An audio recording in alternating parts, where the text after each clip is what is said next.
যে গোবিন্দ আর সুবল দুজনে পাশাপাশি বসে আছে। তখন বৃন্দা মনে মনে চিন্তা করছে, কি আশ্চর্য, আজ যে দেখছি গোবিন্দ আর সুবল একসঙ্গে পাশাপাশি বসে আছে।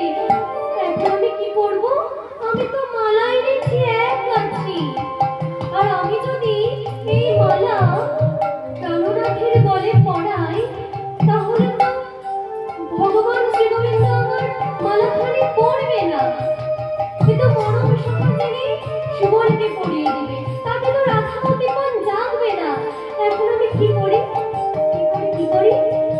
হ্যাঁ, পেয়েছি।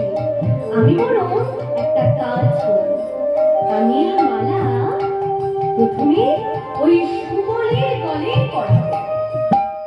সুবল যখন দেখবে যে মরম সখার গলে মালা নেই, তখন ওই মালাখানি খুলে গোবিন্দের গলায় পরিয়ে দেবে। তাতেই রাধা উদ্দীপন জেগে উঠবে। তাই এই কথা চিন্তা করে বৃন্দা কি করছেন, না সুবলকে ইশারায় ডাকছেন।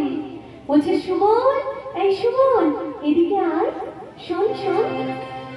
যেই সুবল এসেছে, বলছে, সুবল দেখ, তোর লাগি আমি কি সুন্দর চাপা ফুলের মালা গেঁথেছি, তোর পছন্দ হয়েছে? তখন সুবল বলছে, ও বাবা, কি সুন্দর চাপা ফুলের মালা, এত সুন্দর মালা আমি আগে কখনো দেখিনি। এই মালার কথা তুই কাউকে বলবি না, কাউকে যেন দিবি না এই মালা। আমি শুধুমাত্র তোর জন্য এই মালা গেঁথেছি। তুই কি এখনো বুঝলি না আমি তোকে যে বড় ভালোবাসি? তখন সুবল বলছে, দে দে দে বৃন্দা, আমার গলে মালাটা পরিয়ে দে। আর যেই না বলেছে, বৃন্দা দেবী সুবলের গলে মালাটা পরিয়ে দিয়েছে। তখন সুবল মালা পেয়ে কি আনন্দ করছে, আরে কি সুন্দর মালা, এত সুন্দর মালা আমি আগে কখনো দেখিনি। এ কথা বলছে আর আনন্দ করছে। ঠিক এমন সময় দেখলে যে আমার মরম সখার গলে তো মালা নাই, তাহলে এই মালা তো আমার পরা উচিত নয়। আমার মরম সখার গলে মালা নেই। এই বলে সুবল কি করছে, না নিজের গলা থেকে মালাটা খুলে গোবিন্দের গলায় পরিয়ে দিল। সুবলের সমর্পিত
যেই না সুবল গোবিন্দের গলে মালাটা পরিয়ে দিয়েছে, তখন